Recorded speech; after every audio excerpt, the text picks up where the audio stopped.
अस्सलाम वालेकुम। आप देख रहे हैं प्रोग्राम एजेंडा 5 और मैं हूं हसनैन वहाब। नरेंद्र मोदी ने जब भी इक़्तिदार संभाला है पाकिस्तान के खिलाफ भारत की जारहियत में इजाफा ही हुआ है। अहम सवाल यह है, क्या फाशिज्म भारतीय जमहूरियत में दाखिल हो गया है?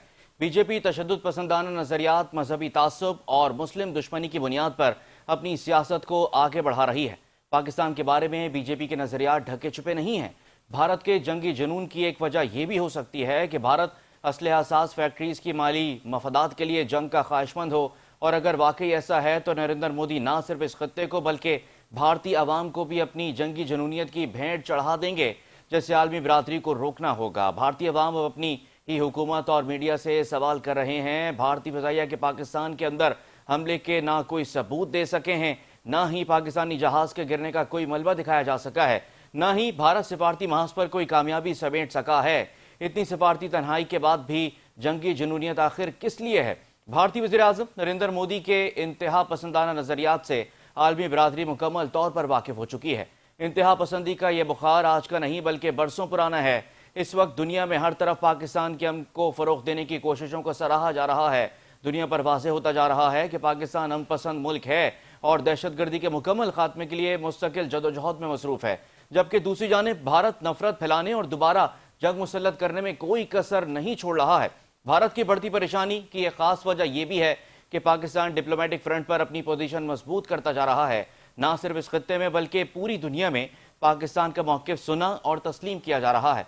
पाकिस्तान, तुर्की और अज़रबैजान का इत्तेहाद देखकर भी नरेंद्र मोदी के पेट में मरोड़ उठ रही है, क्योंकि भारत का साथ तो नेपाल और भूटान ने भी नहीं दिया। भारत किसी मुल्क से अपनी हिमायत में बयान तक दिलवाने में नाकाम रहा है, जबकि चीन, तुर्की और अज़रबैजान ने मुश्किल वक्त में खुलकर पाकिस्तान की मदद की है। अज़रबैजान में पाकिस्तान, तुर्किया और अज़रबैजान की सह फरीकी इजलास और अज़रबैजान की यौम आज़ादी की तकरीब में तीनों मुल्कों के सरबराहान ने बाहमी स्ट्रेटेजिक ताउन को मुस्तहकम बनाने के अज़म का इजहार किया और कहा कि तीनों ममालिक इलाकाई सालमियत, खुद मुख्तारी और इंसाफ पर यकीन रखते हैं। जुलाई 2024 में आस्ताना में शंघाई ताउन तंजीम इजलास के मौके पर तीनों मुल्कों के सरबराहान ने सह मुल्की इत्तेहाद की बुनियाद रखी थी। दिफाई और अस्करी शोबों में भी तीनों ममालिक में ताउन बढ़ रहा है। हालिया 4 रोज़ा पाक भारत जंग के दौरान तुर्किया और अज़रबैजान मुकम्मल तौर पर पाकिस्तान के साथ खड़े नजर आए हैं, जिसका इजहार तुर्किया अज़रबैजान के सदर ने सह फरीकी इजलास से खिताब में किया और वज़ीर-ए-आज़म शहबाज शरीफ ने उनका शुक्रिया अदा किया। जरा एक क्लिप देखिएगा। I would like to convey to you the greetings of 86 million people in whose hearts storms erupt when we say Jan Azerbaijan or when we say 2 states, 1 nation. Now when we look at the picture here, we see 3 states, 1 nation. Indeed. Most recent tensions between Pakistan and India had troubled us the most, and we watched it very closely in the hope that peace would prevail. And from the early hours, we've openly expressed our solidarity with brotherly Pakistan. We would like to see that dialogue and negotiations in line with the UN Charter and UN resolutions. This is the way to move forward in this conflict. Fearless, firm, and with an iron resolve, with patience, and obviously with fortitude to face that aggression. Alhamdulillah, with Allah Almighty's infinite blessings and kindness and the support of the people of Pakistan and your support, we were victorious. But I have said in all humility that we want peace in the region. Yesterday we wanted peace, today we want peace, and tomorrow we want peace.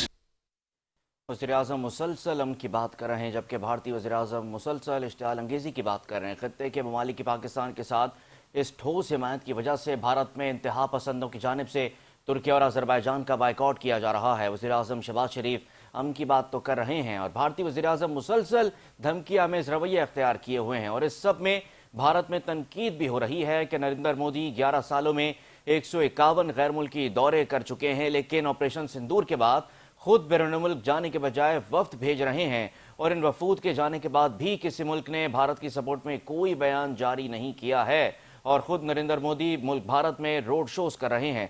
सवालात उठ रहे हैं और भारत में पाकिस्तान के वज़ीर-ए-आज़म दोस्त ममालिक के दौरे कर रहे हैं, तो क्यों भारतीय वज़ीर-ए-आज़म भारत में छुप कर बैठे हैं? जरा क्लिप देखिएगा। शायद यही वजह है कि भारत के सपोर्ट के अंदर नेपाल और भूटान जैसे ममालिक भी नहीं भूले। अगर भारत और भारतीय वज़ीर-ए-आज़म नरेंद्र मोदी खुद जाके दोस्त ममालिक के दौरे करते और गैर मुल्की दौरे करते, जिस तरह वज़ीर-ए-आज़म मियां मोहम्मद शहबाज शरीफ इस वक्त कर रहे हैं और पाकिस्तान का मौक़िफ़ पूरी दुनिया के सामने रख रहे हैं, तो नरेंद्र मोदी को सख्त नाकामी का सामना करना पड़ता। गुफ्तगू के सिलसिले को आगे बढ़ाते हैं। हमें ज्वाइन किया है ब्रिगेडियर रिटायर्ड सईद मिन्हाज साहब ने। अहमद सईद मिन्हाज साहब, बहुत शुक्रिया, आपने प्रोग्राम के लिए वक्त निकाला। सर, ये बताइएगा कि बहुत अहम पोजीशन है पाकिस्तान की इस वक्त भारत के मुकाबले में। पाकिस्तान बड़ा मजबूत नज़र आ रहा है डिप्लोमेटिक फ्रंट के ऊपर, जबकि नरेंद्र मोदी को हम देख रहे हैं कि सिर्फ इल्ज़ामात लगाए जा रहे हैं, पाकिस्तान को धमकियां दी जा रही हैं, पाकिस्तान के लोगों को मुखातिब करके कह रहे हैं कि रोटी खाएं या तो मेरी गोली खाएं, लेकिन भारत में छुप कर बैठे हैं। अपना बयानिया सेल आउट करने के लिए सिर्फ एक वफ्द भेज दिया, उनको पता है कि नाकामी होगी। क्या कहेंगे सर? जी बिल्कुल, अल्हम्दुलिल्लाह ऑपरेशन बुनियाद मरसूस में कामयाबी के बाद अब उसको सब्सटेंशिएट किया जा रहा है, उस कामयाबी को डिप्लोमेटिक एफर्ट्स के जरिए, कि जिसमें एक ग्रुप बनाया गया जिसको बिलावल भुट्टो साहब पुराने तजुर्बेकार जो हमारे फॉरेन मिनिस्टर रहे हैं, उनकी निगरानी में, उनके ज़ेरे सरबराही रिटायर्ड और सर्विंग जो है डिप्लोमेट्स उनके साथ जाके पाकिस्तान की पर्सपेक्टिव को रखेंगे। और उससे पहले पॉलिटिकल और मिलिट्री जो डिप्लोमेसी है वो भी भरपूर तरीके से जारी है। और उस सिलसिले में हमने देखा कि पिछले दिनों जो है ताजिकिस्तान और उज़्बेकिस्तान और जो है ईरान और तुर्की के अंदर हमारे जो है वो पूरा वक्त गया हुआ था, जिसमें फील्ड मार्शल आसिम मुनीर साहब भी वहाँ मौजूद थे। और जिस तरह उनको पज़ीराई मिली है, मैं समझता हूँ कि वो अनप्रेसिडेंटेड है। और पाकिस्तान का मौक़िफ़ भारत की दहशतगर्दी को लेकर जो इस वक्त है, और जो कि न सिर्फ साउथ एशिया के अमन को इसका चैलेंज किए हुए हैं, बल्कि पूरी दुनिया के अमन को चैलेंज किए हुए हैं, उसको पज़ीराई मिली है। तो एक काइनेटिक एफर्ट में भी अल्हम्दुलिल्लाह हमने कामयाबी देखी है, और अब नॉन काइनेटिक एफर्ट्स के हिसाब से भी हम कामयाबी देख रहे हैं। आपने बिल्कुल ठीक कहा कि इसको मोदी जो अपने मुल्क में छुपा हुआ है और उसका रिकॉर्ड दौरे थे दुनिया में जो करता रहा अपनी 2014 से लेके अब तक, और अब इसका टोटल वो छुपा हुआ है भोपाल में जाके और गुजरात में जाके, और वहां से गिदड़ बत्तियां दे रहा है। तो इन तमाम चीजों को सामने रखते हुए बिल्कुल ऐसी सिचुएशन है जैसे एक बॉक्सर को बॉक्सिंग के रिंग के दौरान मार पड़े और बेहोश हो जाए, और जब आंखें खोले तो दोबारा उछलना कूदना शुरू कर दे। तो इसी तरह ऑपरेशन बुनियाद मरसूस में जिस तरह से टिका के जवाब उनको दिए और टिका के हमने रिस्पॉन्स जनरेट किया था, अब वो सिर्फ गिदड़ भक्की हैं। लेकिन हैविंग सेड दैट, हमने अपने गार्ड्स को लोअर नहीं किया है, क्योंकि हम मकार दुश्मन को फेस कर रहे हैं। वो किसी को भी कुछ शरारत कर सकता है अपनी हजीमत को दूर करने के लिए। तो लिहाजा हर फ्रंट के ऊपर पाकिस्तान जो है वो इस वक्त अपनी जो डिप्लोमेटिक और मिलिट्री कार्रवाइयां हैं उसके हिसाब से तैयार है और काम भी कर रहा है। तो अल्हम्दुलिल्लाह पाकिस्तान की जो स्ट्रेटेजिक रेलेवेंस है हमारे ऑपरेशन बुनियाद मरसूस के बाद, उसको जो पज़ीराई मिली है, मैं समझता हूँ कि वो अनप्रेसिडेंटेड है। और हम बिल्कुल काबिल फख्र है हमारे पूरी कौम के लिए और हमारी लीडरशिप के लिए। और ब्रिगेडियर साहब, जो परसों नरेंद्र मोदी ने गुजरात में एक तकरीर के दौरान पाकिस्तानी अवाम को बरह रास्त मुखातिब करके ये कहा है कि जी शराफत से ज़िंदगी गुजारें, धमकी दे रहे हैं वो कि रोटी खाएं वरना मेरी गोली मौजूद है। वो इस खत्ते के अंदर इसराइल बनने की कोशिश कर रहे हैं, नेतन्याहू बनने की कोशिश कर रहे हैं, लेकिन वो शायद ये भूल रहे हैं कि सामने पाकिस्तान है, पाकिस्तानी अवाम है। पाकिस्तान जवाब देना भी जानता है, अपना दिफा करना भी जानता है। जी बिल्कुल, इसराइली जो प्ले बुक थी उसका 2-3 सफ़े इस्तेमाल किए गए, जो पहलगाम का फॉल्स फ्लैग ऑपरेशन किया, और उससे पहले 2019 वाला जब उन्होंने पुलवामा के अंदर जो इंसिडेंट किया था फॉल्स फ्लैग ऑपरेशन, इन दोनों प्ले बुक्स को मिला के पाकिस्तान पे थोपने की कोशिश की गई। लेकिन आपने बिल्कुल ठीक कहा कि दूसरी तरफ पाकिस्तान खड़ा था, और इसके साथ साथ तो चाइनीज ने बड़ा खुल के आके पाकिस्तान की सपोर्ट की, जो कि अनप्रेसिडेंटेड अगेन, क्योंकि चाइना हमेशा तो खामोशी रखते हुए सपोर्ट करता था जो कि उसके स्ट्रेटेजिक इंटरेस्ट को मीट करता है। लेकिन इस दफा जो चाइनीज ने पोजीशन ली है, मैं समझता हूँ कि इंतहाई शानदार और अब फ्रंट होकर पाकिस्तान के साथ खड़ा हुआ, क्योंकि उसको इंडिया जो है उसी नजरों से देखता है, और वो वेस्ट इंडिया को चाइनीज के मुकाबले में वो नेट सिक्योरिटी प्रोवाइडर के तौर पे जानता है। और जो आपका पहला पॉइंट था कि जो उसने गुजरात में जाके मोदी ने कहा कि रोटी खाओ ये मेरी गोली तो है ये खाने के लिए, ये गब्बर सिंह का तो जरूर एक डायलॉग हो सकता है, लेकिन एक स्टेटमेंट का नहीं हो सकता है। कैसे मुल्क के वजीर आजम का ये स्टेटमेंट नहीं हो सकती कि जो न्यूक्लियर वेपन्स के साथ जो उसका लेस है वो मुसल्ला है, तो उसमें इस तरह की जो है गैर जिम्मेदार और जो स्टेटमेंट देना, मैं समझता हूँ कि दुनिया में ऑलरेडी जहाँ पे इंडिया की तहजीक हो रही है इस स्टेटमेंट से मजीद जगह सही हुई है। तो वहाँ के जो लोकल्स हैं, जो उसके डोमेस्टिक ऑडियंस है जिसके लिए उसने ये जुमला बोला था, वो अब बगल में मुंह छुपा के तो अब वो وہ خود بھی ہنس رہے ہیں اور شرمندہ ہو رہے ہیں.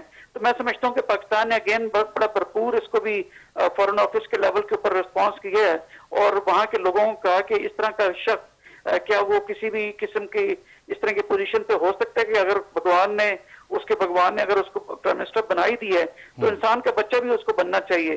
ادروائز دو نیوکلیر ممالک جب آپس میں لڑتے ہیں تو پھر ایسکلیشن کی لیڈر جو ہے پھر اس کو اسپائرل اپ ہونے سے کوئی روک نہیں سکتا. تو پاکستان نے انیشیٹو پہلے بھی اپنے ہاتھ میں رکھا تھا, اب بھی اپنے ہاتھ میں ہے, اور پہلے بھی DGSPR نے کہا اور اب ریپیٹ بھی کیا ہے کہ ہمیں آزمانا مت.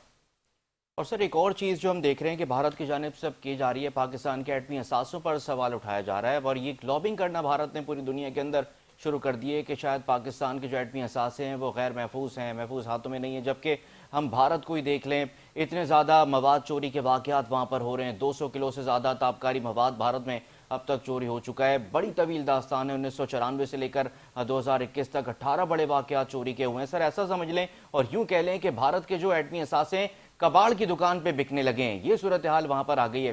ایسا ملک اور ایسا لیڈر جو جنگی جنون میں اتنا زیادہ مبتلا ہو, کیا ان کے پاس یہ ایٹمی اثاثے ہونے چاہیے؟ کیا پوری دنیا کو نظر اب نہیں آ رہا؟ جی, پوری دنیا نے انڈیا کے جو کمانڈ اینڈ کنٹرول ہے اس کے اوپر نظر رکھی ہوئی ہے. اگر آپ دیکھیں تو مارچ 2022 میں جو ان کے ایک براموس تھا وہ غلطی سے فائر ہو کے تو میاں چنو میں آ کے گرا تھا. خدا نہ خواستہ اس میں کوئی کیجولیٹی جو ہو سکتی تھی لیکن اللہ نے محفوظ رکھا. تو یہ بڑا بہترین طور پہ شو کرتا ہے کہ انڈیا کی جو کمانڈ کنٹرول ہے یا سیکیورٹی ہے وہ کس طرح کی. اور آپ نے بالکل ٹھیک کہا کہ کیجیز کے حساب سے تابکاری مواد جو ہے وہ اس وقت انڈیا کی جو کباڑ خانے والی کباڑیوں کی دکان ہے اس پہ بکتا ہے. تو یہاں پر ایک چیز بڑی الارمنگ ہے کہ اگر یہی تابکاری والا مواد اگر اس کو ایکسپلوسیو کے ساتھ لگا کے اگر کہیں پھوڑا جائے تو اس علاقے میں یہ ڈرٹی بم کے طور پہ استعمال کیا جا سکتا ہے. اور خدا نہ خواستہ پاکستان کے اگین اس طرح کا کوئی جو ہے وہ نریٹو بلڈ کیا جا سکتا ہے کہ یہ پاکستان کی جانب سے اس طرح ہوا. لیکن میں ایٹ دا سیم ٹائم یہ بھی کہوں کہ پاکستان کی جو نیوکلیر سیکیورٹی ہے پوری دنیا اس کی متعارف ہے. اور اب 2-3 دفعہ ہمارے پاس جو انٹرنیشنل اٹامک انرجی ایجنسی کے جو ہیڈ ہیں انہوں نے بھی چکر لگایا پاکستان میں اور ہماری نیوکلیر سیکیورٹی کو دیکھتے ہوئے انہوں نے اس کی خاطر کا تعریف بھی کی اور دوسرے ممالک کو بھی کہا کہ پاکستان کی جو بیسٹ پریکٹسز ہیں اس کو فالو کریں. بھی IAEA کی ایک ڈیٹا بیس ہے جسے کہتے ہیں incident and trafficking database ITDB. اس ITDB کے اندر پاکستان کے کوئی بھی ایسا انسیڈنٹ نہیں ہے کہ جس میں تابکاری مواد جو ہے وہ کہیں سے کسی انسٹیٹیوٹ سے باہر نکل کے ایسے کسی کے رانگ ہاتھوں میں گیا ہوں. جبکہ انڈینز کے مختلف جو ہے مواقعوں کے اوپر ITDB ڈیٹا بیس کے اندر اس کے انسیڈنٹ موجود ہے. کیوں؟ اس لیے کہ پاکستان اپنے تمام ایسا جو سینسیٹیو مٹیریل ہے اس کا کانسیپٹ ہم نے یہ رکھا ہوا ہے from cradle to grave. That mean to say کہ جب وہ زمین سے نکالا جاتا ہے اور تب تک کہ جب تک وہ استعمال نہیں ہو جاتا وہ اسی طرح اس کی حفاظت کی جاتی ہے. تو یہ بھی نیریٹو دنیا میں انڈیا کا نہیں بکے گا کیونکہ پاکستان کے نیوکلیر کمانڈ کنٹرول اور نیوکلیر سیکیورٹی پوری دنیا اس کی تقلید کرتی ہے اور دنیا اس کے متعارف بھی ہے. جی. اور سر ایک اور چیز پر کامنٹ کیجیے گا. کل ہم نے دیکھا ایک اہم بیان آیا طالبان کمانڈر کا, اس میں انہوں نے فتنۃ الخارج کو باز رہنے کا کہا ہے کہ امیر کے حکم کے بغیر کہیں بھی جو ہے مطلب جد و جہد نہیں کی جائے گی, وہ جو ہے اس کو غلط کہا جائے گا.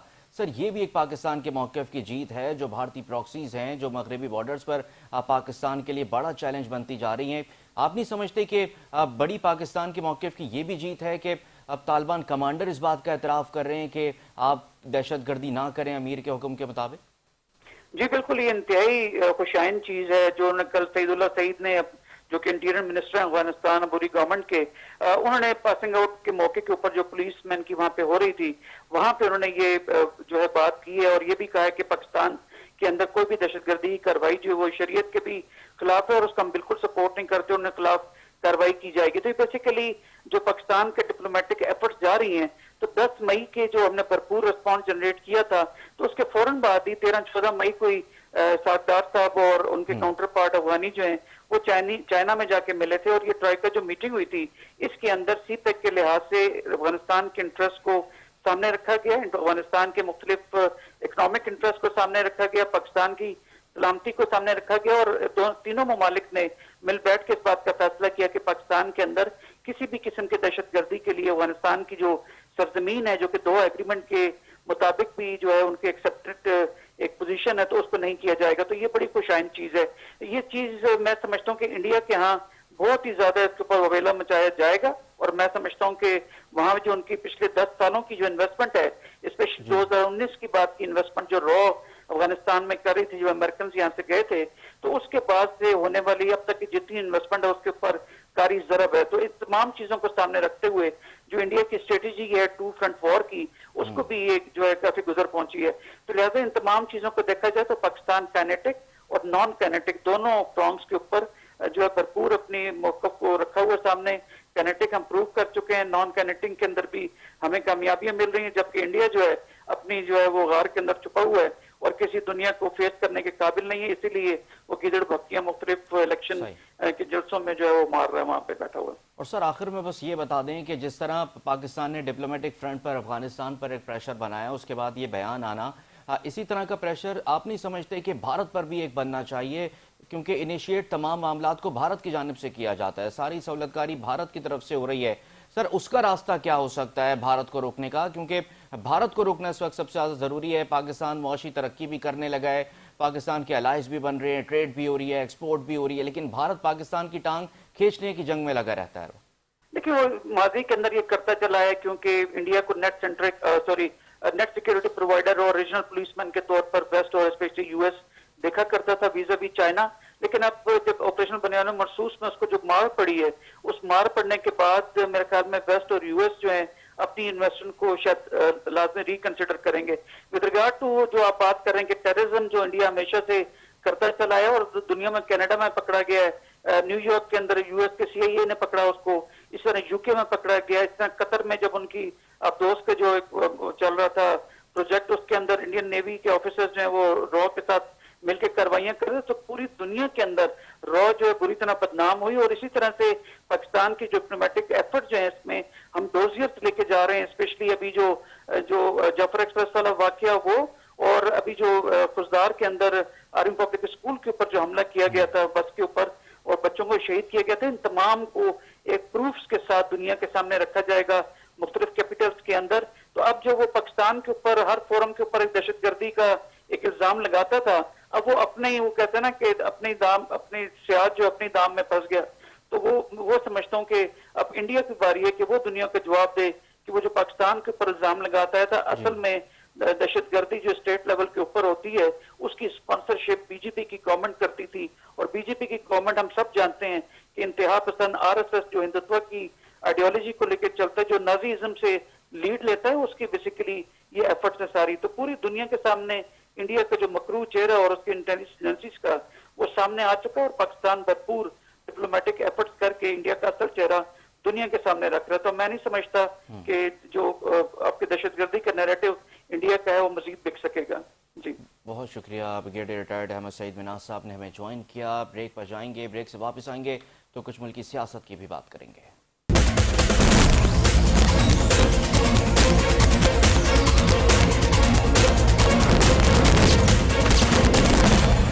एक बार फिर आपको प्रोग्राम में खुशामदीद कहेंगे और बात करेंगे मुल्की सियासत पर। पाकिस्तान तहरीक-ए-इंसाफ जो है अपने बयाने में उलझती भी इस वक्त नज़र आ रही है। एक तरफ बानी चेयरमैन की बहन अलीमा खान हैं जो कि कहती हैं कि बानी पीटीआई रिहा अभी ईद से पहले नहीं होने जा रही। ये बयान उन्होंने बैरिस्टर गौहर के बयान के बाद दिया था, जब बैरिस्टर गौहर ने इस बात का इजहार किया था कि ईद से कबल बानी पीटीआई की रिहाई हो जाएगी, लेकिन अलीमा खान ने उस बयान की मुकम्मल तौर पर तरदीद कर दी थी और साथ ही ये कहा था कि जो आपको चाहिए वो पाकिस्तान तहरीक-ए-इंसाफ को एक बार बता दें कि बानी पीटीआई की रिहाई के बदले में क्या चाहिए। कुछ लो और कुछ दो की बात एक बार फिर निकल आई है। दूसरी तरफ पाकिस्तान तहरीक-ए-इंसाफ में एक और बात यह है कि एक बार फिर इस्टेब्लिशमेंट से राब्ते की बात की जा रही है, बैकडोर चैनल्स के थ्रू जाने की बात की जा रही है। हडियाला जेल से इस्टेब्लिशमेंट के लिए एक पैगाम यह आया है कि बानी पीटीआई फिर मुज़ाकरात के लिए तैयार हैं और मुज़ाकरात के दरवाजे बानी पीटीआई ने कभी बंद नहीं किए हैं। लेकिन एक चीज़ और भी ये की गई है कि मुज़ाकरात होंगे तो इस्टेब्लिशमेंट से होंगे, हुकूमत से नहीं होंगे। अगर पाकिस्तान तहरीक-ए-इंसाफ इस्टेब्लिशमेंट से चाहती है मुज़ाकरात करना तो इसकी वजह क्या है, पाकिस्तान तहरीक-ए-इंसाफ सोच क्या रही है, और क्या ईद से कबल जो बैरिस्टर गौहर ने कहा कि बानी पीटीआई की जल्द रिहाई होने जा रही है, क्या इस तरह का कोई सीन क्रिएट हो रहा है? इसी पर बात करने के लिए हमें ज्वाइन किया है नईम कुरैशी साहब हैं, सीनियर तज्ज़ियाकार हैं, पॉलिटिक्स पर बड़ी गहरी नज़र होती है। बहुत शुक्रिया नईम साहब, आपने प्रोग्राम के लिए वक्त निकाला। और शर्जील अवान साहब ने हमें ज्वाइन किया है, مسلم لیگ نون کے سینئر رہنما شرجیل صاحب، آپ کا بھی بہت شکریہ۔ نعیم صاحب، آپ سے شروع کرنا چاہوں گا۔ سر، یہ بتائیے گا، جو بیرسٹر گوہر نے پہلے بات کی کہ بانی پی ٹی آئی کے کیسز لگنے جا رہے ہیں اور بانی پی ٹی آئی کی رہائی سے قبل ہو سکتی ہے، اور اس کے بعد پھر علیمہ خان صاحبہ کی اس پر تردید آنا کہ کس نے کہا ہے کہ بیرسٹر گوہر کو کہ بانی پی ٹی آئی رہا ہونے جا رہے ہیں، سر کیا کہیں گے؟ کچھ آپ کو نظر آ رہی ہے؟ کیا فورس ہی کر سکتے ہیں؟ جی بہت شکریہ جناب۔ دیکھیے، علیمہ خان تو ظاہر ہے کہ حقائق کی بنیاد پر گفتگو کر رہی ہیں۔ جو کچھ بھی ان کے ساتھ کیا جا رہا ہے یا ان کے بھائی کے ساتھ ہو رہا ہے، تو وہ کم از کم اس حقیقت کو اچھی طرح سمجھتی ہے کہ موجودہ حالات میں کوئی بڑی نیگوسیشنز کے بغیر عمران صاحب کی رہائی جو ہے وہ بظاہر نظر نہیں آتی۔ اس قسم کی گفتگو پی ٹی آئی کے کچھ رہنما ضرور کرتے رہتے ہیں کہ عدالتوں سے اگر کیس ان کے لگائے جائیں، ان کی اپنے لگا دی جائیں، تو شاید ان کی رہائی ممکن ہو جائے گی۔ لیکن آپ کو یہ بات اچھی طرح معلوم ہے کہ اب پاکستان کی عدالتوں کی صورتحال یہ ہے کہ نہ تو عدالتوں کے ہاتھ میں کچھ باقی رہا ہے، نہ عدالتوں سے کوئی آزادانہ فیصلہ آ سکتا ہے۔ آپ اندازہ لگائیے کہ ان کی اپیلیں سالہ سال سے پڑی ہیں، 2 سال تک لوگوں کی ضمانتیں نہیں ہو رہی۔ ان حالات میں یہ کہنا کہ جی ایک دن 5 تاریخ کو کیس لگے گا اور 6 تاریخ کو وہ رہا ہو جائیں گے، وہ بڑی آپ سمجھ لیجئے کہ خوش فہمی کی بات ہے۔ دوسری بات یہ ہے کہ آپ دیکھیے کہ حکومت کے اپنے وزراء، جس میں رانا ثناء اللہ جیسے اہم وزیر بھی شامل ہیں، مسلم لیگ نون کے حامی صحافی جو ہے وہ بھی یہ بات کہتے ہیں کہ یہ حکومت تو جیل میں ایک ملاقات بھی نہیں کروا سکتی۔ تو لہٰذا بالکل صحیح کہتے ہیں عمران صاحب کہ وہ جو ہے گفتگو یا مذاکرات جو ہونے چاہیے وہ اسٹیبلشمنٹ کے ہونے چاہیے، جن کے پاس اصل طاقت ہے، جو اصل میں حکومت چلا رہے ہیں۔ تو اگر تو ان کے ساتھ کوئی معاملات طے ہو گئے تو عمران صاحب کی رہائی ممکن ہے، لیکن مجھے بھی بطور عید سے پہلے تو مجھے ان کی رہائی ممکن نظر نہیں آتی۔ دوسری بات یہ ہے کہ ہمیں اس لیے بھی ان کی رہائی ممکن نظر نہیں آتی کہ عمران صاحب کے جس طرح کے بیانات آ رہے ہیں اس سے یہ بات بڑی واضح ہے کہ کوئی ملاقاتیں نہیں ہو رہی، کوئی معاملات طے نہیں ہو رہے، درون خانہ کوئی ایسا معاملہ نہیں ہے۔ آپ خود جانتے ہیں کہ بانی کس طرح، عمران خان صاحب جو کس طرح کی باتیں کر رہے ہیں۔ دیکھیے، اصل چیز یہ ہے کہ ملک کے مفاد میں یہ ہے کہ پی ٹی آئی کو حکومت بھی اور اسٹیبلشمنٹ بھی ایک بڑی سیاسی، سب سے بڑی نہیں تو ایک بڑی سیاسی جماعت تسلیم کرے اور ان کے لیے اسپیس پیدا کرے، ان کے ساتھ مذاکرات کرے، بجائے اس کے کہ ماضی میں رہیں کہ عمران صاحب راضی نہیں تھے یا اب کیوں راضی ہو گئے۔ ان چیزوں کو چھوڑ کے ان کو راضی کرے، ان کے ساتھ مذاکرات کرے تاکہ ملک سیاسی عدم استحکام سے باہر آئے۔ دیکھیے، ہماری معاشی حالات بہت خراب ہیں، ہم چاہیں کتنی تقریریں کرتے رہیں، وزیر خزانہ کچھ بھی کہتے رہیں، لیکن یہ ایک کھلی حقیقت ہے کہ اس وقت پاکستان میں انویسٹمنٹ جو ہے وہ نہ ہونے کے برابر ہے۔ ایس آئی ایف سی کے بارے میں بھی آپ کو یاد ہوگا کہ ہمیں بڑی خوش فہمی تھی، ایک ملکی ادارہ تھا، ہم سمجھتے تھے کہ شاید یہ انویسٹمنٹ لانے میں کامیاب ہو جائے، لیکن بدقسمتی سے حقیقت یہی ہے کہ کوئی بڑی انویسٹمنٹ پاکستان نہیں آ سکی۔ اس وقت پاکستان کی اس معاشی صورتحال بھی بہت خراب ہے۔ آپ دیکھ رہے ہیں کہ آئی ایم ایف جو ہے وہ بجٹ بنا رہا ہے، اب تو حکومت آئی ایم ایف سے جو ہے وہ ریلیف مانگ رہی ہے۔ یہ نوبت آ گئی ہے ہماری کہ ہم عوام کو ریلیف دینے کے لیے آئی ایم ایف سے ریلیف مانگ رہے ہیں۔ تو جہاں ملک کے حالات ایسے ہوں وہاں پر یہ مذاکرات کی باتیں، علیمہ خان کا بیان یا گوہر صاحب کا بیان، ان سب بیانوں سے ہٹ کے حکومت اور اسٹیبلشمنٹ کی ذمہ داری ہے کہ وہ مذاکرات کرے اور معاملات کو حل کرے۔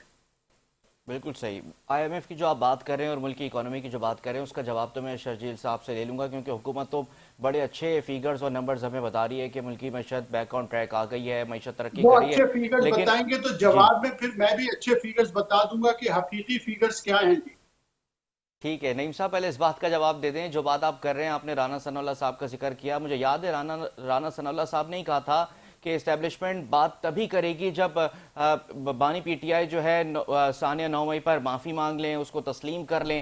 آپ نہیں سمجھتے یہ ہو نہیں سکتا؟ کیا بانی پی ٹی آئی مان لیں گے ثانیہ 9 مئی کے حوالے سے جو وہاں سے کہا جا رہا ہے؟ دیکھیں، یہ بات سمجھنے کی ضرورت ہے کہ ایک طرف ایک قومی ادارہ ہے इस किस्म के मुतालबात जो हैं वो सियासी लोगों से नहीं किए जाते।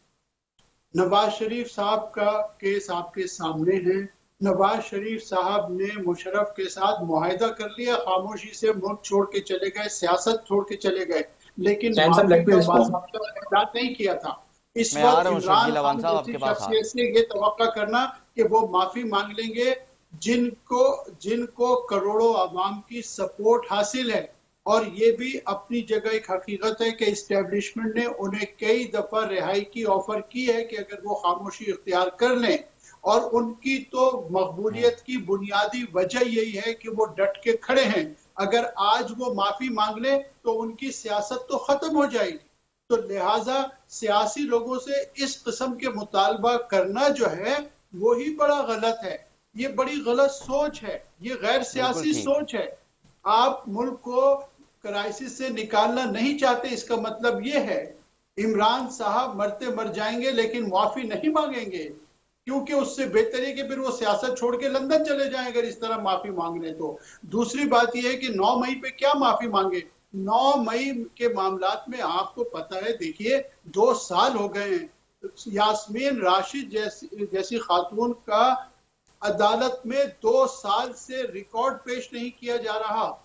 आप मुझे बताएं किस मुंह से हम 9 मई की बात करते हैं कि 9 मई के मुकदमा कितने केसेस अदालतों में आए हैं। बिल्कुल ठीक है, यही बात शर्जील अवान साहब से पूछ लेते हैं, हुकूमत की नुमाइंदगी कर रहे हैं। शर्जील साहब, इस बात का भी जवाब दीजिएगा जो यास्मीन राशिद साहिबा के हवाले से नईम कुरैशी साहब बात कर रहे हैं कि 2 साल हो गए, कोई रिकॉर्ड पेश नहीं किया जा रहा, और जो तमाम बातें नईम कुरैशी साहब ने की हैं, कुछ दो और कुछ लो वाली जो स्टेटमेंट्स भी आ रही हैं, और फिर बानी पीटीआई की जानिब से भी कहा जाता है, लीडरान हमें बताते हैं कि बानी पीटीआई किसी डील के तहत जेल से बाहर नहीं आएंगे, क्या कहेंगे?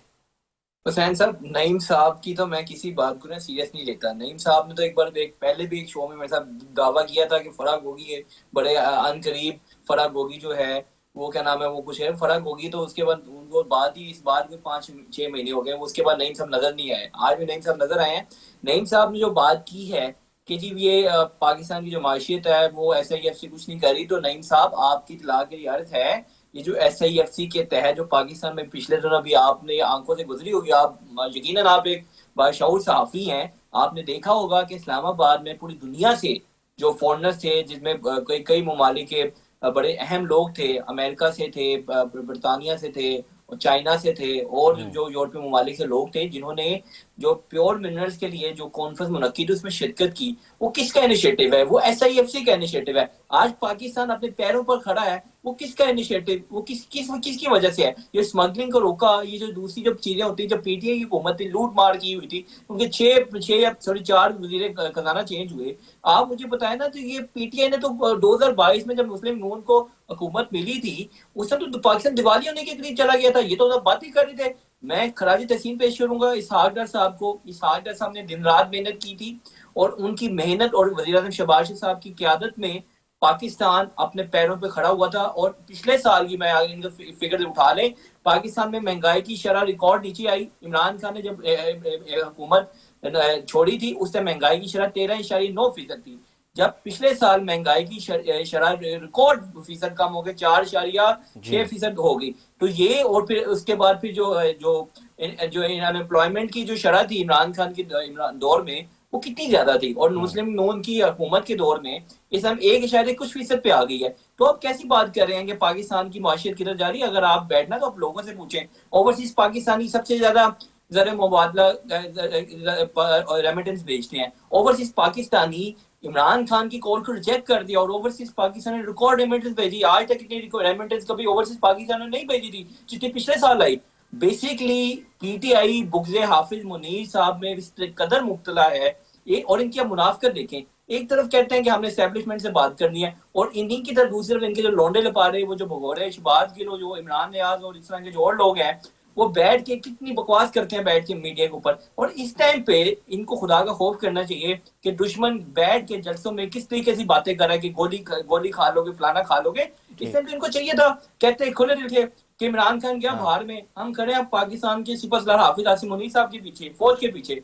بات پھر ہوتی ہے نا کہ یہ محب وطن اپنے آپ کو پاکستانی کہتے ہیں. تو یہ مجھے بتائیں بیٹھ کے ان کے جتنے بھی یہاں پہ لوگ بیٹھے ہوئے ہیں وہ یہ جو عادل راجہ ہے وہ اتنی بکواس باتیں کرتا ہے فوج میں. معذرت کی چاہتا ہوں میں آج اس طرح کی ہارش ورڈ یوز کر رہا ہوں لیکن یقین کریں دلی دکھ ہوتا ہے دیکھ کے کہ پی ٹی آئی نے جس طریقے سے پاکستان کے خلاف کمپین کر رہے ہیں پوری فوج اپنے سپہ سالار اور فیلڈ مارشل حافظ عاصم منیر صاحب کی طرف دیکھتی ہے. ان کو تو چاہیے تھا کہتے کہ جی سیاست ہماری رہے گی ایک سائڈ پہ, عمران خان کو چھوڑیں اس ٹائم ہم ان کے ساتھ کھڑے, لیکن انہوں نے اپنی وہی وتیرہ جو ان کی ایک سیاست ہے یہ ہمیشہ چاہتے ہیں جب بھی پاکستان پہ کوئی ایسی چیز آتی ہے الٹا یہ چاہتے ہیں کہ کسی طریقے سے خدا نہ خواستہ کسی چیز کا نقصان ہو اور ہم کہیں جی دیکھیں یہ کیا نام ہے یہ فوج کے تحت یہ ہو گیا. تو اس لیے نا ان کی باتوں کو سیریس نہیں لینا چاہیے. عمران خان میں دنیاوی زندگی میں عمران خان مجھے باہر آتے نظر نہیں آ رہی, عید کی بات کر رہے ہیں مجھے عمران خان باہر آتے نظر نہیں آ رہے. فی الحال ان کو اپنی خیر بنانی چاہیے. جتنے بھی لوگ سوشل میڈیا پہ افواج پاکستان کے خلاف جو باتیں کر رہے تھے ان کے گرد گھیرا تنگ ہونے جا رہا ہے. میں آج آپ کو بتا رہا ہوں گھیرا تنگ ہونے جا رہا ہے. اور جو یہ بات کرتے ہیں حکومت سے, حکومت نے تو جب انہوں نے درخواست کی تھی اسپیکر نیشنل اسمبلی سردار یار صادق صاحب سے, تو سردار یار صادق صاحب نے وزیر اعظم شہباز شریف صاحب کو کہا اور شہباز شریف صاحب نے اس بات کو آپ کی باتوں سے یہ لگ رہا ہے کہ ابھی بھی سچویشن ڈیفیوز ہونے نہیں جا رہی ہے, نہ حکومت ایک قدم آگے بڑھا رہی ہے, نہ پاکستان تحریک انصاف ایک قدم آگے بڑھا رہی ہے. میں سوچ رہا تھا کہ میں سوچ رہا نعیم صاحب یہ بات کریں گے کہ بھائی اس سے ہم لوگ اپنے سپہ سالار فیلڈ مارشل حافظ عاصم منیر صاحب کے پیچھے کھڑے ہیں, لیکن ان کی وہی سوئی اٹکی ہوئی ہے عمران خان کے اوپر. علیمہ خان کی بھی وہی سوئی اٹکی ہوئی عمران خان کے اوپر. اس میں دیکھیں نا فارسی معاشرے پاکستان کو کتنی کامیابی ہو رہی ہے. وزیر اعظم شہباز شریف صاحب کی بات کریں گے. میں پوچھتا ہوں نعیم صاحب سے, پوچھتا ہوں پھر آپ کے پاس دوبارہ آتا ہوں. نعیم صاحب جو باتیں وہ کر رہے ہیں آپ سن رہے ہیں, کچھ باتیں تو وہ درست کر رہے ہیں. ایس آئی ایف سی کا کردار تو ہے, انویسٹمنٹ آئی ہے, پھر پوری دنیا نے دیکھا منرل سمٹ ہوئی اسلام آباد میں, تمام ممالک آئے, اس پہ آپ کامنٹ کیجئے گا. اور جو وہ بات کر رہے ہیں کہ ابھی کوئی کریک ڈاؤن شاید ہونے والا ہے, انہوں نے ذکر کیا, اور گھیرا تنگ ہونے والا ہے, اور آپ کی باتوں کو وہ کہہ رہے ہیں سیریس ہی نہیں لے رہی حکومت. دیکھیے پہلی بات تو یہ ہے کہ پھر میں چاہتا ہوں کہ تھوڑی دیر اکانومی پہ بات ہو جائے, بات حقائق پہ ہو جائے. ایس آئی ایف سی کے ہم دشمن نہیں ہیں. S I F C Pakistan کا ایک ادارہ ہے جس کی کوشش تھی کہ انویسٹمنٹ ہو, لیکن ایس آئی ایف سی اسی طرح ناکام ہو گئی انویسٹمنٹ لانے میں. اوورسیز پاکستانی جس طرح لائے گئے تھے اور جو آئے تھے وہ ہمیں پتا ہے کہ ان کی کیا انویسٹمنٹ آئی ہے اور کیا پروجیکٹ آئے, وہ سب کو پتا ہے, کچھ زیرو ہے وہ. دوسری بات یہ ہے کہ اگر ایس آئی ایف سی واقعی انویسٹمنٹ لے کر آئے تو ہم ضرور اپریشیٹ کریں گے, لیکن جس طرح ایف بی آر کی کارکردگی ہمارے سامنے کہ 1000 ارب روپے کا شارٹ فال ہے ابھی تک, تو ہمیں پھر یہ بات کہنی پڑے گی, ہم ایف بی آر کی تعریف نہیں کریں گے. اسی طرح خود D G I S P R نے سوشل میڈیا کے لوگوں کی تعریفیں کی ہیں. تو سوشل میڈیا نہ تو پیپلز پارٹی کا اتنا مضبوط ہے اور نہ ہی مسلم لیگ نون کا, تو جن کی وہ تعریفیں کر رہے ہیں بشمول, ان کے الفاظ یہ تھے کہ بشمول تمام سیاسی پارٹیاں, تو وہ کسے کہنا چاہ رہے تھے سب کو معلوم ہے. مسلم لیگ نون کے لوگوں کا پرابلم یہ ہے, ہم تو صافی ہیں, ہم کوئی ٹی آئی کے ممبر نہیں ہیں, لیکن ان کا مسئلہ یہ ہے کہ یہ معاملہ جو ہے نا ساری سیاست اب نواز شریف کے بجائے اب یہ جنرل عاصم منیر کے پیچھے کھڑے ہونے کی کوشش کرتے ہیں بیچارے. اور ان کی حالت یہ ہو گئی ہے کہ ان کے جو کینڈیڈیٹس ہیں وہ اپنے پوسٹرز پہ جنرل عاصم منیر صاحب کے پوسٹر لگاتے ہیں, ان کی تصویریں لگاتے ہیں اپنے پوسٹرز کے دور میں جنرل باجوہ صاحب کی تصویریں نہیں لگاتے تھے آپ لوگ. ان کی سیاست ٹھہر جائیے, ان کی سیاست کا تو اب یہ حال ہو گیا ہے کہ یہ بیچارے نواز شریف کی تصویر بھی نہیں لگا سکتے اور ان کا لگانے کا کوئی فائدہ نہیں, یہ جانتے ہیں. تو اب ان کا کام تو یہ ہو گیا ہے. دوسری بات یہ کہ میں نے تو ایک بات آپ سے کہی تھی, میں نے یہ کہا تھا کہ حکومت اور اسٹیبلشمنٹ کو چاہیے کہ وہ بات چیت کریں اور معاملات کو حل کریں سیاسی عدم استحکام کے خاتمے کے لیے. میں نے تو یہ کہا ہی نہیں تھا. ان کو ہر وقت اس بات کی ضرورت پیش آتی ہے کہ ہم سارا پاکستان جو ہے وہ نعرے لگاتا رہے کہ ہم عاصم منیر صاحب کے پیچھے کھڑے ہیں. بات یہ ہے کہ جب بھارت کے ساتھ ہماری جنگ تھی تو سب لوگ بھارت کے خلاف تھے اور بھارت کے خلاف ایک سیسا پلا ہوئی دیوار بن گئے تھے, اس میں سارے لوگ شامل تھے. لیکن ادھر جنگ کا اختتام ہوا اور ادھر انہوں نے دوبارہ وہی پی ٹی آئی کے خلاف جو ہے نا سلسلہ کمپین شروع کر دی, اس لیے کہ ان کے پاس اپنی کارکردگی کچھ کہنے کو ہے نہیں. دوسری بات یہ کہ معیشت مستحکم ہو گئی मईशत में क्या इस्तेकाम आया। पिछले 3 साल से एक ही बात है, चाइना के कर्जे रोल ओवर कराते हैं, सऊदीया के रोल ओवर कराते हैं, यूए के रोल ओवर कराते हैं। 13.9 बिलियन यूएस डॉलर्स हमें फॉरेन एक्सचेंज में चाहिए जून में, जिसके लिए हम कमर्शियल बैंकों से $1 बिलियन कर्ज ले रहे हैं। और जब आप कमर्शियल बैंकों से कर्ज लेते हैं तो वो 10% पे मिलता है, जबकि IMF और वर्ल्ड बैंक का कम होता है, एशियन डेवलपमेंट बैंक का कम होता है। दूसरी बात यह है कि मईशत की क्या सूरत हाल है, इंडस्ट्री बैठ गई। 3 साल से कोशिश हो रही है कि आप उनको बिजली सस्ती करेंगे, वो आप नहीं कर सके। 3 साल से आप गैस की कीमतें कम करने की कोशिश कर रहे हैं, वो आप नहीं कर सके। गैस का गर्दिशी कर्जा 3000 अरब रुपए हो चुका है, वो आपसे नहीं संभल पाता। आप चाइना से कर्जे लेके मुल्क चला रहे हैं, जहां से आपको कर्जा मिलता है वो ले लेते हैं। मईशत को आपने कहां मजबूत किया। इस वक्त जो चावल में 9%, चावल में 14%, गेहूं में 9%, कपास में 31% की कमी है। हम जो है खुराक की कमी का शिकार हो सकते हैं। कोई हमारी कल सीधी नहीं है इस वक्त। और हुकूमत के अखराजात, एडवर्टाइजमेंट, वो सारी आप देख रहे हैं। हुकूमत सिर्फ अखराजात जो है वो एडवर्टाइजमेंट में हमें नजर आती है, उसके अलावा हमें कहाँ नजर आती है। अभी आप पेट्रोलियम लेवी लगा रहे हैं 5 रुपए, 195 अरब रुपए की आप लेवी। सर नहीं साहब, आप ना ये मेरी बात सुने, आपने एक बार पहले भी फराग गोगी की, अच्छा मुझे आज आप नजर आए हैं, मुझे बताएं आपने फराग गोगी के बारे में एक वो कहा था, वो किधर की फराग होगी। आपने तो इल्जाम लगाया था हुकूमत के ऊपर के आप जरा प्लीज मेहरबानी करें, आपने एक जाती नहीं, आप पहले आप मुझे बताएं, आप इतने गलत फिगर बता रहे हैं कि आप दिखा रहे हैं कि भाई वही इंडस्ट्रीज वाले हैं जो दुआएं दे रहे हैं हाफिज आसिम मुनीर साहब को। आप कितनी गलत बात कर रहे हैं। बेसिकली आप जितने भी साफी है ना, ये जितने भी हैं, ये बेसिकली पीटीआई के साथ जुड़े हुए हैं और पीटीआई के आप बेसिकली रहनुमा है। आप पीटीआई के अपने लोग, शुभात के जैसे लोग किस तरीके से मजाक उड़ा रहे हैं, मैं आपको सबूत दिखा सकता हूँ। आप बेसिकली हाफिज आसिम मुनीर साहब की बुक में मुतला है, कभी आप हाफिज साहब की बुक में मुतला हो जाते हैं, कभी आप मोहसिन नकवी के बुक में मुतला हो जाते हैं। हालांकि इनको पिछले दिनों कहना चाहिए था कि इतना बड़ा इवेंट हुआ है पाकिस्तान का, PSL की इतना कामयाब इवेंट हुआ है और पूरी दुनिया ने तारीफ की इस इवेंट की, और पूरी पाकिस्तान लाहौर पूरा ऐसा उमड़ आया था वहाँ पे। और इनको तकलीफ ये हुई है कि वहाँ पे किसी इमरान खान की बात नहीं की, पाकिस्तान की बात की, पाकिस्तान फौज की बात की, पाकिस्तान आर्मी की बात की, पाकिस्तान नेवी की बात की।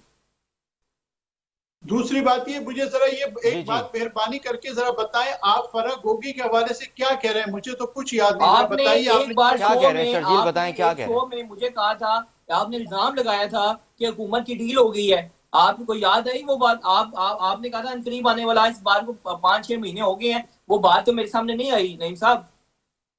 नहीं, मैंने क्या कहा था, क्या आने वाला आपने हुकूमत पे इल्जाम लगाया था। किस कैपेसिटी में नईम साहब ने कहा था कि कोई डील हो गई है फराग गोगी से, मतलब वो पाकिस्तान आएंगी, बयान देंगी पानी पीटीआई के खिलाफ, जिस तरह था। अब मुझे याद आ गई, मुझे को साबित नहीं कर पाए। मुझे याद आ गई जनाब। अब जरा आप मुझे मौका दें, मुझे मौका दें, मुझे बात याद आ गई। प्लीज। बिल्कुल जनाब, मुझे याद आ गई। देखिए, अब मैं आपसे यही बात कहता हूं कि आप ये देखिए, जब गुज़दार जो है वो हुकूमत में थे तो करप्शन के चार्जेस की क्या दास्तानें थी उनके खिलाफ, फराग गोगी के खिलाफ किस कदर दास्तानें थी। मैं इनसे पूछता हूं कि अगर इन्होंने डील नहीं की तो फिर वो लोग कहां हैं, क्या कार्रवाई की इन्होंने। मैं आपसे पूछता हूँ, आप इनसे पूछिए। बता दें शर्जील साहब, बता दें क्या कार्रवाई की है, सारे सबूत भी आपके पास मौजूद है। फराग गोगी मफरूर है, उस्मान बाजार पे एंटी करप्शन की कार्रवाई चल रही है, इन्वेस्टिगेशन हो रही है। और देखे ना, बात तो यह है कि इनको इमरान खान को नहीं पता है, इमरान खान को सब कुछ बताया गया था। इमरान खान तो डेली मीटिंग लेते थे। इमरान खान का डेली जो प्रिंसिपल सेक्रेटरी था वो पंजाब हुकूमत को इंस्ट्रक्शन देता था, आज ये करना, आज वो नहीं करना।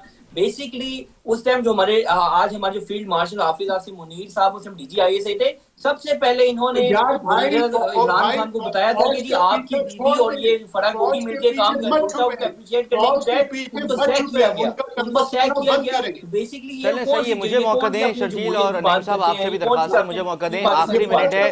शर्जील ये बताएं कि बजट आने वाला है, बजट में क्या देने जा रहे हैं लोगों को। दुनियावी जिंदगी में तो मुझे बाहर आने वाला नहीं नजर आ रहा है, ये मैं आपको लिख के देने को तैयार हूं। चलें शर्जील आगे बढ़ते हैं, गुफ्तगू को आगे बढ़ाते हैं। ये बताएं, बजट आने वाला है, बजट में अवाम को अब क्या देने जा रही है शहबाज शरीफ की गवर्नमेंट, दूसरा बजट पेश करने जा रही है गवर्नमेंट।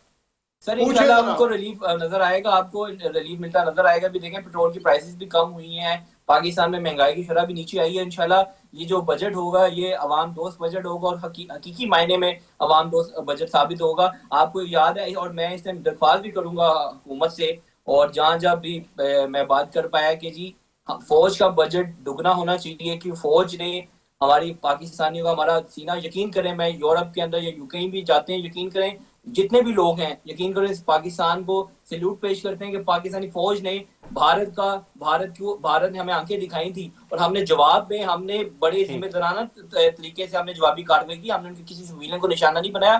یقین کریں فوج ہمارا سینہ چوڑا ہوتا ہے. تو میں تو یہ درخواست حکومت سے بھی کروں گا، جہاں اپنے پرائم منسٹر صاحب سے بھی درخواست یہی کروں گا کہ فوج کا بجٹ دگنا ہونا چاہیے. فوج ہمارا آج سپاہی ہے، اس کی جو تنخواہ ہے آپ کو پتہ ہے وہ ایک پولیس والے کانسٹیبل سے بھی بہت کم ہے. ہمارے لیے وہ جانے دے رہے ہیں وہاں پہ، اور ان کا بجٹ اتنا کم ہے. تو میں تو فوج سے یہی اپنی حکومت سے یہ درخواست کروں گا کہ فوج کا بجٹ دگنا ہونا چاہیے. بالکل ٹھیک ہے. نعیم قریشی صاحب لاسٹ منٹ ہے سر، کیا کومنٹ کیجئے گا؟ مہنگائی کی بات کرتے ہیں کہ مہنگائی کی شرح کم ترین سطح پر آ گئی، لیکن سر گراؤنڈ ریالٹی نہیں تبدیل ہو رہی. دودھ آج بھی مہنگا ہے، آٹے کی قیمت آج بھی زیادہ ہے. کیا کہیں گے سر؟ لاسٹ منٹ ہے. شرجیل صاحب کی تسلی کے لیے میں کہہ دیتا ہوں کہ بات یہ ہے کہ پاکستان کی ایئر فورس نے، پاکستان کی